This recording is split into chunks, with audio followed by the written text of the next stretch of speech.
Rail मंत्री सुरेश प्रभु कल अपना पहला रेल बजट पेश करने वाले हैं। रेल बजट से यात्रियों के अलावा रेल कर्मियों और उद्योग जगत को भी बहुत सी उम्मीदें हैं।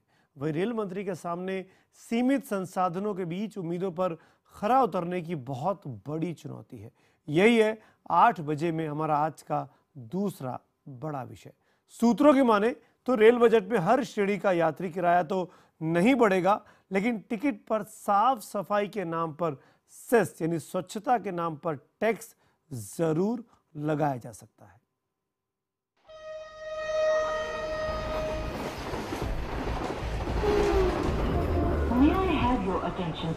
अच्छे दिनों की आस लिए मोदी सरकार का पहला संपूर्ण रेल बजट आने वाला है। माना जा रहा है कि रेल बजट पर प्रधानमंत्री नरेंद्र मोदी की छाप दिखाई देगी। पिछले 9 महीनों के कार्यकाल में पीएम मोदी ने स्वच्छ Bharat, make in India, digital India और स्किल डेवलपमेंट जैसे अनेक मिशनों की सौगात दी है। इन्हें रफ्तार देने में अब आम बजट के साथ साथ रेल बजट की भी अहम भूमिका होगी। रेलवे सूत्रों के मुताबिक पीएमओ की तरफ से दिए गए कई सुझाव रेल बजट में शामिल किए गए हैं। इसके तहत रेल बजट में निवेश जुटाने, वाईफाई के जरिए ट्रेनों को आधुनिक बनाने और रेलवे सिस्टम में पारदर्शिता लाने पर फोकस रहेगा। सभी श्रेणी के यात्री किराए में बढ़ोतरी नहीं होगी, लेकिन साफ सफाई के लिए सेस यानी उपकर लगाया जा सकता है। मौजूदा संसाधनों के जरिए हाई स्पीड कॉरिडोर बनाना मुश्किल है। ऐसे में बजट में ज्वाइंट वेंचर और एफडीआई लाने पर जोर रहेगा। रकम जुटाने के लिए पब्लिक प्राइवेट पार्टनरशिप पर जोर रहेगा। रेल मंत्री सुरेश प्रभु पहले से चल रही योजनाओं को पूरा करने पर जोर देंगे। 69,000 कोच में हवाई जहाज की तर्ज पर वैक्यूम टॉयलेट लगेंगे।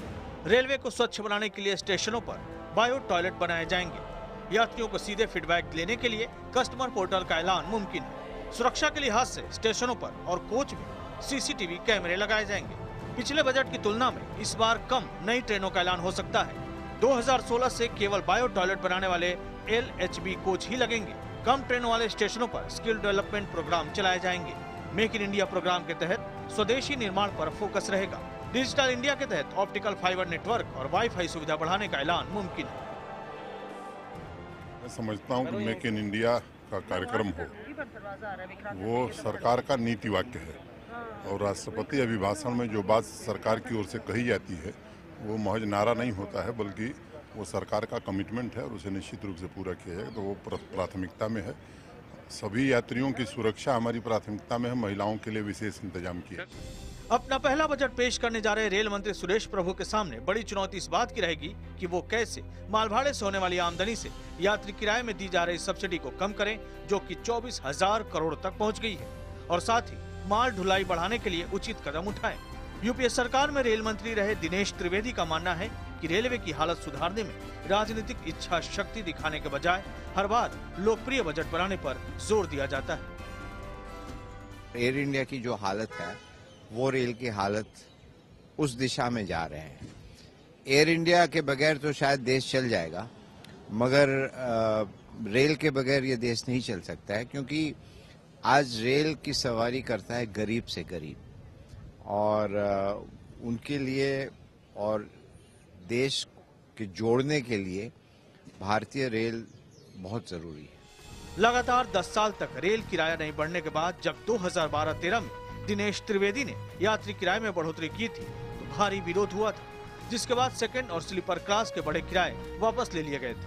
अब जबकि मोदी सरकार के पहले रेल बजट में यात्री किराए में 14.2% और माल भाड़े में 6.5% की बढ़ोतरी की जा चुकी है।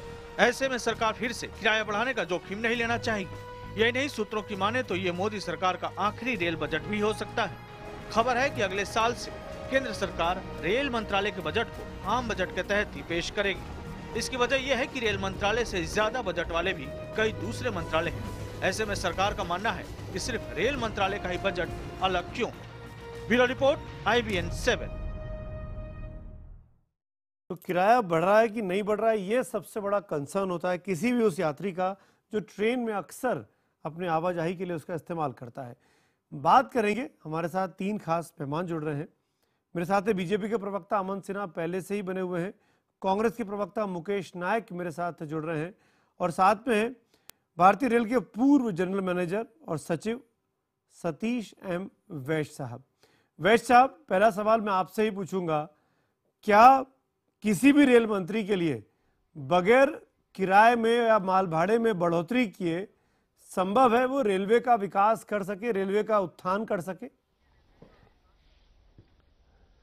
नहीं, संभव नहीं है, पहली बात। और दूसरी बात ये कि ये तय किया जाए कि आप सब्सिडी किसको दे रहे हैं। जो गरीब है, जिसके पास खाने को नहीं है, वो ट्रैवल नहीं कर रहा है। जो ट्रैवल कर रहा है वो किराया देने के लिए काबिल है, और अगर आप किराया बढ़ाएंगे तो वो बजाय 3 दफ़ा जाने के 2 ही दफ़ा जाएगा। तो आप बिना किसी संकोच के जो आपको कॉस्ट है प्लस 10% किराया बढ़ा दें, और अगर आप नहीं बढ़ाएंगे तो आप हमेशा कंगाल रहेंगे, कुछ नहीं कर पाएंगे। पहली बात तो ये है। लेकिन सतीश जी, सबसे बड़ा सवाल तो यही है कि रेलवे अपने यहाँ कोई प्रॉफिट मेकिंग बॉडी नहीं है। रेलवे एक पब्लिक सर्विस है जिसमें आम व्यक्ति भी इस्तेमाल करता है और साधारण से व्यक्ति भी जाता है और बड़ा व्यक्ति भी जाता है। जो अमीर है वो तो एसी में किराया देता है, एसी का किराया बढ़ता जा रहा है, पर जो साधारण व्यक्ति है, जो निम्न स्तर का आता है, जिसकी इनकम कम है, उसके लिए कैसे राहत हो सकती है? नहीं, देखिए, जो भी आप सर्विस कंट्री की इस्तेमाल करना चाहें, आप उसकी कॉस्ट न देना चाहें, ये तो बिल्कुल गलत है। उसकी कॉस्ट और जो भी एक वाजिब 5-10% खर्चा प्रॉफिट वगैरह देना चाहें वो ठीक है, लेकिन ये पैसेंजर सर्विस को सब्सिडाइज करने से ही रेलवे का नाश हुआ है। और आप ये नहीं समझ पा रहे हैं, ज़्यादातर लोगों को मालूम नहीं है कि ये जो सब्सिडी है ये फ्रेट में से आ रही है। फ्रेट को महंगा कर दिया गया है, हर एक चीज़ महंगी हो गई है। हम लोग वर्ल्ड में कॉम्पिटिटिव नहीं रहे, इसलिए कि ईस्ट साइड से कोयला लाने का दाम इतना है कि हर एक यूनिट में 1.5 रुपए पर यूनिट रेलवे का है। मैं समझ गया। यानी फ्रेट में आपने किराया बढ़ाया, जिससे महंगाई बढ़ी और जिस वजह से आम व्यक्ति की जेब पर बोझ पड़ रहा है। मुकेश नायक, बिल्कुल सतीश जी, 1 मिनट में अपने अगले पैनलिस्ट के पास जाऊंगा। अमन सिन्हा, आखिर में आपके पास आऊंगा क्योंकि आपको डिफेंड करना है अपने रेल बजट को। मुकेश नायक, जो बात सतीश एम वैश्य साहब कह रहे हैं, इसमें दम दिखाई देता है, पर यह व्यवस्था तो आप ही लोगों ने क्रिएट की है कि रेलवे को सब्सिडी दे देकर यात्रियों का किराया कम रख कर रेलवे को यहां तक लाके छोड़ दो, क्योंकि ज्यादातर वक्त रेलवे भारतीय संसद में आपकी पार्टी की सरकार रही है, आपने देश चलाया है। हमने देश चलाया, हमने रेलवे का विस्तार किया, और इसीलिए तो भारत में 2,40,00,000 लोग आज रेलवे में यात्रा करते हैं। 67,000 किलोमीटर का रेलवे ट्रैक है, 7,000 से ज्यादा आज रेलवे स्टेशन है पूरे भारत में, और 10,000 ट्रेनें रोज 60,000 किलोमीटर की अंतर्देशीय यात्रा करती हैं। मुझे दुख इस बात का हो रहा है कि श्री नरेंद्र मोदी जी जब ऑस्ट्रेलिया गए तो भारतीय समुदाय के लोगों को जब उन्होंने एड्रेस किया तो कहा कि रेलवे में कुछ, भारत में रेल में कुछ हुआ ही नहीं। आप बताइए, जो अभी पैनलिस्ट ने हमसे, आपसे और हमसे बात कही है, ये बिल्कुल जायज बात है कि रेलवे की क्वालिटी को इंप्रूव होना चाहिए, और इसके लिए जरूरी है कि जो सेवाएं लोग लेते हैं उसका वाजिब मूल्य लोग दें। लेकिन सुमित जी, ये बाहर से देखकर लेकिन मुकेश जी, ये बाहर से देखकर तय करना बहुत सरल है। टिकट कम देना, ये तो आप ही लोगों ने आदत डाली है ना। ये तो मेरा सवाल है आपसे। देखिए पॉलिटिकल पार्टीज को जनता के बीच में जो परसेप्शन है उसकी बहुत वैल्यू है। अगर ये जनता के बीच में मैसेज चला गया कि हम लोगों के, आम नागरिकों के हितों का संरक्षण नहीं करते हैं, तो इसी परसेप्शन से बीजेपी को भी झेलना है। अमन सिन्हा, इतना सब करने के बाद भी जब हम लोग इतना बुरी तरह से देश में हारे हैं, अगर हमने अनपॉपुलर डिसीजन लिए होते बहुत ही ऑनेस्टली, आप बोलने दीजिए, बहुत ही ऑनेस्टली मुकेश नायक साहब बोल रहे हैं, पूछने दीजिए उन्हें। अमन सिन्हा, बोलिए सुमित जी। मैं आपसे सिंपल सी चीज जान रहा हूं, ये परसेप्शन की लड़ाई तो आपके लिए भी है, सुरेश प्रभु के लिए भी है, नरेंद्र मोदी के लिए भी है, तो आप किराया बढ़ाने का जोखिम उठाना चाहेंगे?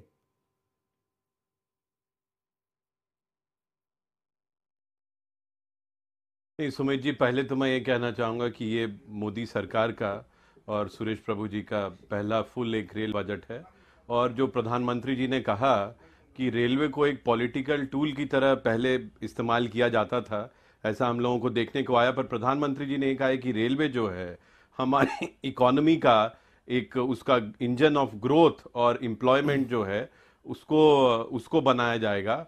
और जितने आपने अभी प्लान्स जो बताए सारे, make in India, digital India, इन सब का समावेश जो है आपको इस रेल बजट में देखने को मिलेगा। और रेलवे, जो प्रधानमंत्री मोदी जी ने जो ऑस्ट्रेलिया में भी कहा, ये बात कही कि रेलवे में हुआ है काफी कुछ, पर और बहुत ज्यादा कुछ किया जा सकता था। और यही विजन है इस सरकार का, और यही विजन है प्रधानमंत्री मोदी जी का कि वो रेलवे को एक अलग रूप में जो है वो पूरी रेलवे की व्यवस्था को देखते हैं। हम लोग इसको एक पॉलिटिकल टूल की तरह नहीं देखते, पर एक major engine of our growth, economy, employment, उसकी तरह हम लोग देखते हैं। और वही आपको हमारे बजट में भी देखने को मिलेगा। इसके स्पेसिफिक प्रोविजंस पे मुझे लगता है अभी कुछ चर्चा करना जो है उसका कोई खास विशेष अर्थ नहीं होगा, क्योंकि जब बजट खुलता है तभी वो सबके सामने आता है। पर मुझे ऐसा लगता जरूर है कि भारतीय जनता पार्टी की सरकार जो है वो नहीं, मुझे लगता है शायद किराया बढ़ाना जो है वो हम लोग इसके पक्ष में नहीं है, और ऐसी कोई आवश्यकता मुझे नहीं लगता है कि वो इस पर काउंटर भी लूंगा वैश्य साहब का, ऐसी दिखेगी। लेकिन अमन सिन्हा, मैं आपसे ये पूछना चाहूंगा, एक महत्वपूर्ण महत्वाकांक्षी योजना की शुरुआत की गई थी मेरे ख्याल से, अगर मैं गलत नहीं हूं तो यूपीए के टाइम पे, जिसको कहा गया था DMIC, Delhi Mumbai industrial corridor. करीब 1500 किलोमीटर का फ्रेट कॉरिडोर बनना था। रास्ते भर में 9 हब्स बनने थे, इंडस्ट्रियल मेगा जोन्स बनने थे। उस DMIC को लेकर सबसे बड़ी अटकल है इस वक्त में, जब हम रेल बजट के बारे में बात कर रहे हैं, कि उसके लिए जमीन कहां से आएगी, भूमि अधिग्रहण कहां से होगा। उस भूमि अधिग्रहण को लेकर देश में बवाल मचा हुआ, हम देख रहे हैं संसद के बाहर क्या कुछ चल रहा है। आप इस महत्वाकांक्षी योजना की शुरुआत कैसे करेंगे?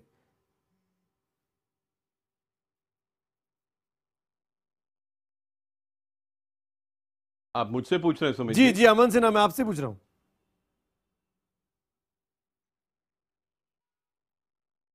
हाँ, नहीं, देखिए वो तो प्रैक्टिकल प्रॉब्लम है ही, इसीलिए हम लोगों ने कहा है कि जो लैंड एक्विजिशन एक्ट जो कांग्रेस सरकार ने पास किया था वो एक अनवर्केबल, इम्प्रैक्टिकल स्टैट्यूट सा दिखता है। कई सारे, we have become a nation of incomplete projects in that sense, क्योंकि इतने सारे प्रोजेक्ट्स जो हैं वो कंक्लूड नहीं हो पाए।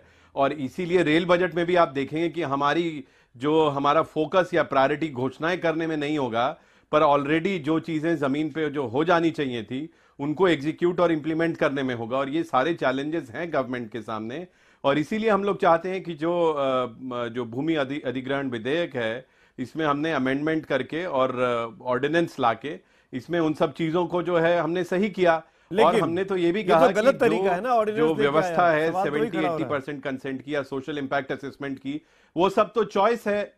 जी क्या गलत तरीका है? नहीं, बिल्कुल गलत तरीका नहीं है। गलत तो इसका मिथ्या प्रचार किया जा रहा है सुमित जी। और जो हमारे जो विपक्षी दल भी कह रहे हैं 70-80% के क्लॉज की, कंसेंट क्लॉज की बात करते हैं, सोशल इंपैक्ट असेसमेंट की बात करते हैं, वो तो चॉइस है। अगर कोई स्टेट गवर्नमेंट नहीं चाहती है वो नहीं रखे अपने यहाँ, और जो चाहते हैं वो रखेंगे। पर इसको इस तरीके से, मिथ्या तरीके से इसका प्रचार किया जा रहा है। अगर जो व्यवस्था है, मैं आपको बता रहा हूं, जो भूमि अधिग्रहण विधेयक जो कांग्रेस ने पास किया था, और जिस तरह से इस पे लिटिगेशन होता है, 50 साल लग जाएंगे एक जमीन को एक्वायर करने में, सारा इनकम्बरेंस उससे फ्री होके। पर मैं ये कहना चाह रहा हूं, अमन जी 1 मिनट, मुकेश नायक जवाब देना चाह रहे हैं। मुकेश नायक, देखिए ये लैंड एक्विजिशन एक्ट को लेकर बिल्कुल गलत जानकारियां दे रहे हैं। जो हमने 80% किसानों, जो कम्युनिटी इन्वॉल्वमेंट की लैंड एक्विजिशन एक्ट में बात है, उसका आशय केवल इतना है कि भूमि अधिग्रहण सामाजिक न्याय पर आधारित हो, केवल प्रॉफिट पर आधारित नहीं हो। ऐसे विकास का क्या अर्थ है जो मानवीय गरिमा के पतन में जन्म लेता है? अरे भैया, तो आपकी सरकारें क्यों नहीं कहती हैं? आपकी कांग्रेस की किसी सरकार ने ऑब्जेक्ट किया क्या अभी तक? ये कांग्रेस की सरकारों से ही, उनके कंसल्टेशन से ये सारे क्लॉजेज आए हैं, और कोई क्लॉज जो है उसको वापस नहीं किया गया है। ये चॉइस दी गई है स्टेट गवर्नमेंट को। आप क्यों नहीं कहते कि आपकी कांग्रेस की सरकारें जो है वो 80% वाला कंसेंट क्लॉज रखेंगी? कहिए आपको बस राजनीति करने से और अपना जो सेल्फिश पॉलिटिकल इंटरेस्ट है उसको सिद्ध करने में आपकी रुचि है। आपको जनता के हितों में काम करने में कोई रुचि नहीं है। जैसा अभी हमारे कांग्रेस के मित्र ने कहा सुमित जी, ये बस मैसेज देना चाहते हैं, परसेप्शन के बारे में चिंतित है। अरे भाई, जनता के हितों की असली चिंता भी कोई करेगा? बिल्कुल, हितों की चिंता कौन करेगा? मुकेश जी, अमन जी, माफी चाहता हूं बीच में इंटरवीन कर रहा हूं। ब्रेक यहाँ पे लूंगा, लेकिन ब्रेक के उस पार जब लौटेंगे, अब मैं वैश्य साहब मैं आऊंगा आपके पास, मैं माफी चाहता हूँ, ब्रेक का वक्त हो रहा है, आप हाथ उठा रहे हैं। ब्रेक के बाद मैं वैश्य साहब से जानना चाहूंगा कि बीजेपी भी कह रही है कि किराया नहीं बढ़ाना चाहिए, कांग्रेस ने भी किराया नहीं बढ़ाया, रेलवे की हालत बद से बदतर होती जा रही है। ऐसे में सुरेश प्रभु कैसे भारतीय रेल का सहारा बनेंगे, आसरा बनेंगे? इस ब्रेक के बाद।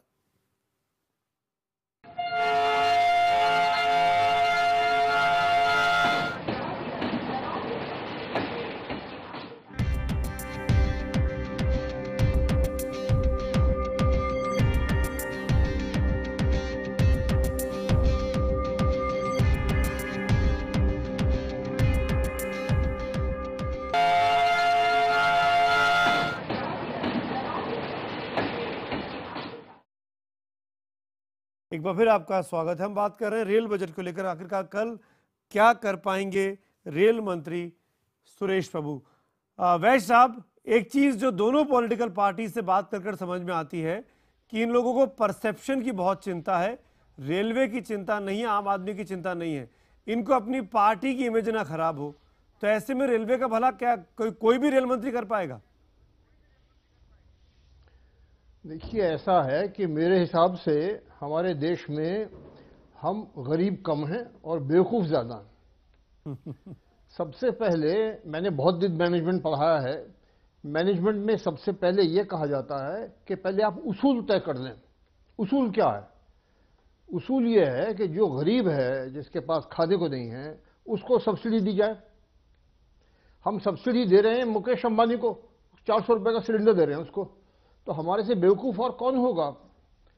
क्या वजह है कि चाइना में हमारे से माल भाड़ा 1/3 है और पैसेंजर चार्ज 3 गुना है? यूएसए में भी यही है। तो हम कोई नए वो निकले हैं जो कि एक जादू करेंगे कि हम मुफ्त में पैसेंजर को ले जाएंगे। मेरे घर से स्टेशन तक का टैक्सी का किराया स्टेशन से आगरा तक रेल फेयर से 3 गुना है। मेरी जो काम करने वाली है वो पहले 2 साल में 1 दफ़ा जाती थी अपने गांव, अब साल में 3 दफ़ा जाती है। तो ये सब चीज़ें जो है ना, इनको देख के आदमी को ये उसूल तय करना चाहिए कि अगर आप कॉस्ट चार्ज नहीं करेंगे किसी से तो मिसयूज होगा, और आज पैसेंजर सर्विस का मिसयूज हो रहा है। चलिए, अंग्रेजों ने कहा था travel only when you must. Yes, passenger service का वैश्य साहब वक्त की मिसयूज कमी हो रहा है। है।